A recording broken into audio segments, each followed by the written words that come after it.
Hoje é dia de trazer filmes de terror sombrios, marcantes, que aterrorizaram várias gerações para você assistir de novo ou então pela primeira vez. Eu sou o RRB, que você está no Guia do Terror de Rock.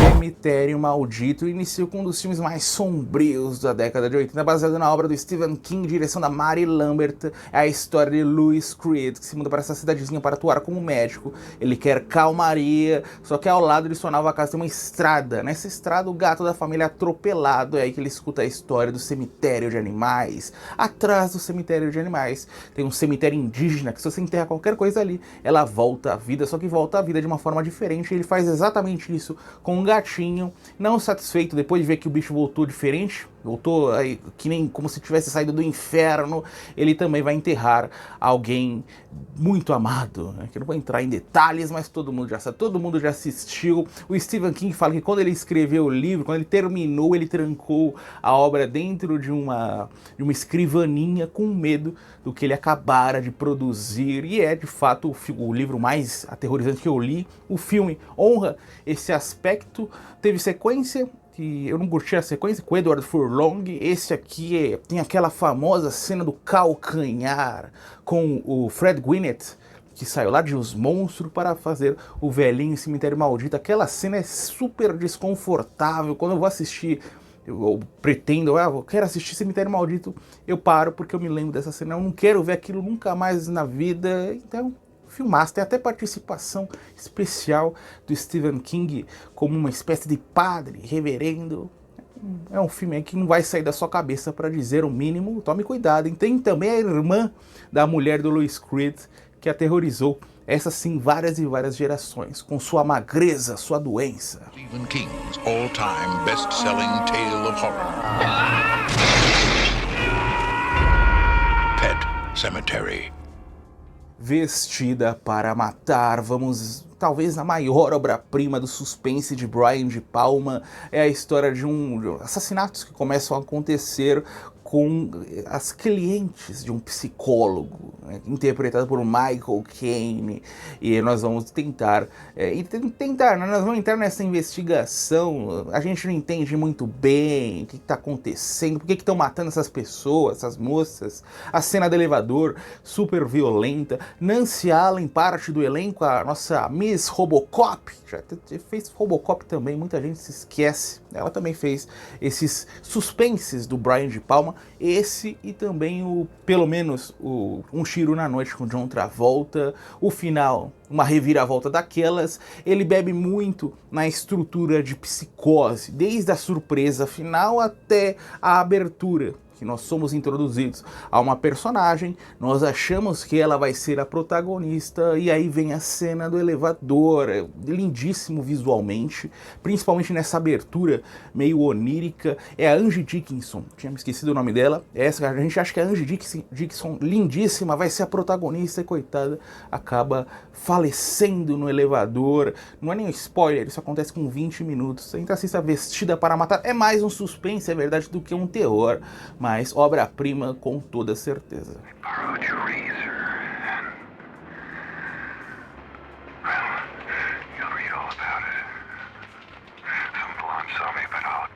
Lobo, filme de lobisomem. Um editor de uma revista é atacado numa bela noite e começa a se transformar em lobisomem. Só que esse filme foge da vertente tradicional, aquela criatura que se transforma, tem sua vida arruinada e vai arruinar a vida de todo mundo que cruzar seu caminho. Aqui não.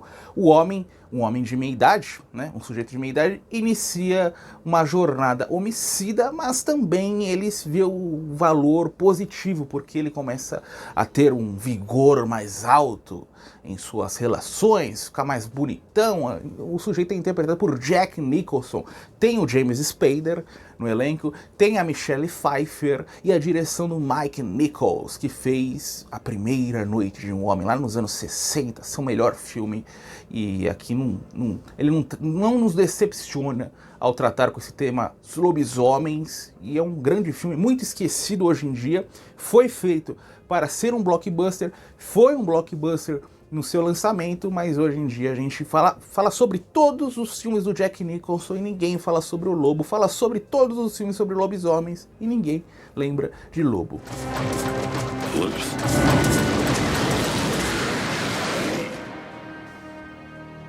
so scared. O Iluminado, agora eu peguei pesado, apelativo, um dos maiores filmes de terror de todos os tempos, direção de Stanley Kubrick, o filme que o Stephen King odeia, né? A história de Jack Torrance, que aceita algum trabalho como se fosse um zelador no Hotel Overlook, durante um período que o hotel tá fechado, inverno, neve pra tudo quanto é lado, eles estão isolados, ele, sua esposa e o querido Danny, seu filho, só que é lá que o homem começa a surtar, Danny começa a ver coisas, o hotel começa a ganhar vida, um hotel, para dizer o mínimo, mal assombrado, tem o Jack Nicholson, tem a...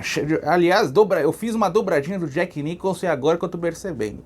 A Shelley Duvall também no elenco, coitada, falam que os atores foram muito maltratados pelo Stanley Kubrick, que tinha esse costume de fazer coisa. Era uma pessoa ruim, vamos ser bem sinceros, né? Mas os seus filmes incríveis. Eu lembro da historinha de Laranja Mecânica do Malcolm McDowell, ele contando que quando ele começou a conversar com o Stanley Kubrick, o Kubrick perguntou qual que é a sua maior fobia?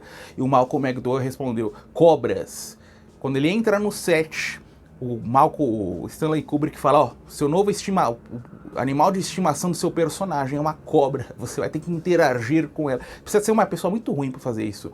O Malcolm McDowell conta super de boa, e o Jack Nicholson trabalhou uma vez, falou, nunca mais trabalho com esse cara. O Stephen King odeia o filme, mas eu acho que é meio jogo de ego, porque eu li o livro, é bem diferente, mas o filme é absolutamente incrível. É raríssimo você encontrar um filme que tenha uma cena que fica na sua cabeça. Já é o bastante. Esse, o Iluminado, ele possui umas 10, 15 sequências que você fala, não, aqui eles atingiram um patamar. Tem sequência do Jack Nicholson na máquina de escrever, o bastão de beisebol, ele no freezer, ele na neve, que mais que nós temos? A do famoso quarto, a do conteúdo vermelho que jorra, das irmãs gêmeas, o Iluminado gigantesco. Se você por alguma razão não assistiu, corra e depois venha me agradecer, ou agradeça Stephen King e Stanley Kubrick. You did this to me. Didn't you?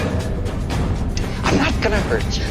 I'm just gonna bash your brain. O Sexto Sentido, só tô com pedrada nessa lista. Tem a história dessa criança que vê fantasmas. Um psicólogo vai tentar de alguma forma ajudá-lo. Psicólogo interpretado por Bruce Willis. Direção do Shyamalan. Só que nada é da forma como nós estamos vendo. Várias surpresas. Esse é filme do Shyamalan, já tá mais do que certo. Mas naquela época ninguém sabia, né? Shyamalan não tinha essa fama ainda. Você ia no cinema assistir.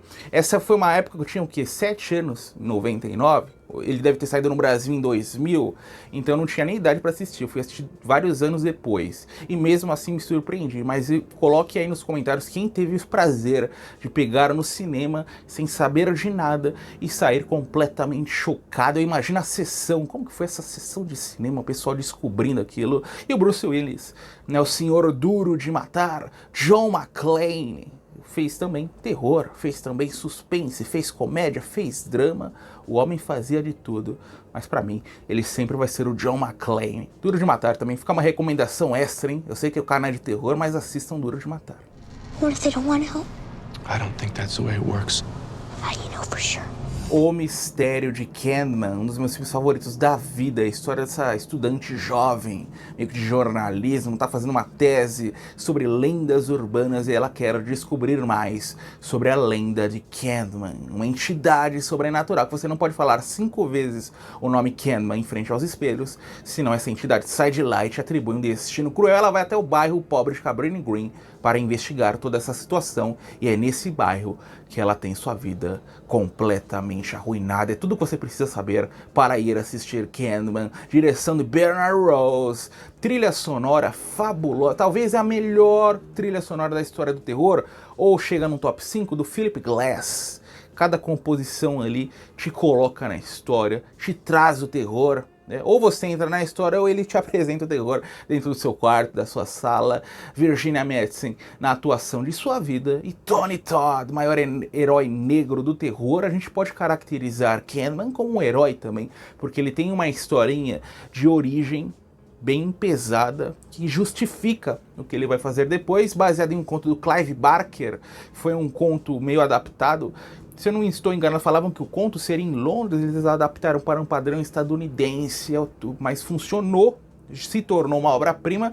Candyman possui 4 títulos até o momento, só 4, infelizmente, assisti todos. O segundo e o terceiro, ainda com Tony Todd, são positivos de alguma forma, mas não chegam nem aos pés do original. Depois teve um mais recente, que tenta dar um novo olhar à lenda de Candyman. É um filme que se utiliza muito da crítica social, ao combate ao racismo.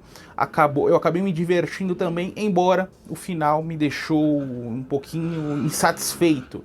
Mas são todos... você pode assistir logo em sequência, que você vai se divertir. Embora eu sempre reconheça, você pode assistir em sequência, mas eu não faço isso. Eu geralmente assisto filmes da mesma franquia. Assisto um por mês, porque eu sempre gosto da sensação de estar descobrindo algo novo ou redescobrindo algo. Candyman é fabuloso. Tony Todd, né? Candyman, Premonição, outro astro do terror. Just a ghost story. Candyman. A Bruxa de Blair. Estudantes estão gravando um documentário nessa floresta exatamente sobre a Bruxa de Blair. É lá que eles vão desaparecer. Nós vamos avançar no tempo 1 ano, quando as fitinhas são descobertas. Nós vamos, finalmente, ter um esboço dos últimos dias desses 3 personagens. É um found footage que se destacou muito por sua surpresa, porque na época era vendido como algo real, foi concebido com poucos milhares de dólares, acho que foram 3, 4 mil dólares, levou para casa milhões, um caso meio inédito, mas geralmente, por exemplo, Atividade Paranormal, teve aquele hype na época, que era algo real, você assistia e depois nunca mais queria chegar perto do filme. A Bruxa de Blair não, é um filme que mesmo com esse mito superado, você ainda assiste e você ainda se sente aterrorizado. Eu ainda coloco ele facilmente em um top 10 dentro desse subgênero, e tem aquelas famosas cenas, que você vira o olhar, não pelos jump scares, não a parte gráfica, mas pelo terror de eventualmente enxergar algo que simplesmente não está ali. Um indivíduo olhando para a parede. Essa cena é fabulosa. I can see you. I'm really excited about this. Thank you for I'm the very opportunity. glad. This area's been haunted by that old woman. Retrato de um assassino, obra baseada de forma solta na vida do serial killer Henry Lee Lucas e sua jornada de pavor pela noite, fazendo novas vítimas, seja por uma motivação financeira ou simplesmente pelo prazer. Extremamente perturbador, mas eu vou falar pra vocês que eu tenho essa obra como de conforto por seu clima, e ele não vai muito... Ele tem cenas que vão te embrulhar o estômago, mas ele não é só isso. Ele trabalha com sua atmosfera, ele trabalha num estudo de personagem, destrinchando a psique desse homem completamente psicótico. E estamos falando sobre estudo de personagem, tem aquela famosa cena de espelho em que um personagem reflete sobre sua vida, sobre seus crimes, tudo de uma forma silenciosa. Um dos melhores filmes desse subgênero, serial killers. A história real desse serial killer, eu gosto de true crime, mas eu nunca me interessei. Teve até um documentário que saiu na Netflix, eu coloquei 5 minutinhos e falei, que história chata, vou ficar com o filme mesmo, que ele é mais divertido. Plug it in.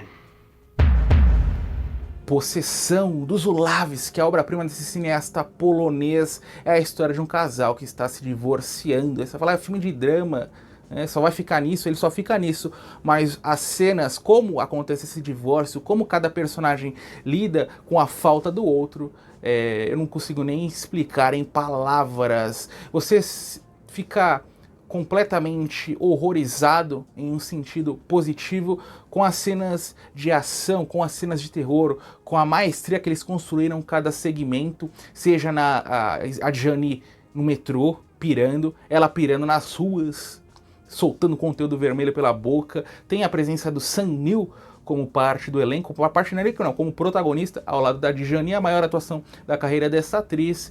E um filme que 5, 10 minutinhos ele vai ficando mais bizarro e mais bizarro, até o ponto que você fala, será que eu paro esse filme ou eu chego até os créditos? Você opta por chegar até a subida dos créditos e depois você vai ficar com a vontade, não, eu quero assistir de novo, quero pegar novos detalhes, o que foi essa história que eu não entendi muito bem? Obra-prima com toda certeza, um filme super pesado emocionalmente, seja na pegada gráfica, com qualquer meandro que você entrar, ele vai te assustar.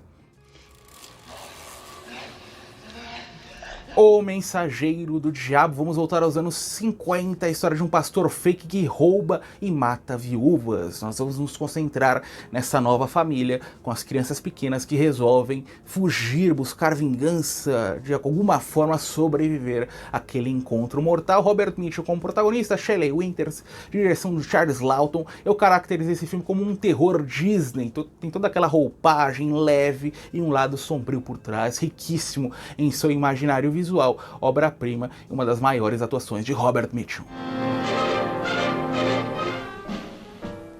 Terminou, chegamos ao final de mais um Guia do Terror. E é isso, continue assistindo e maratonando os mais de 160 vídeos do terror de Robert.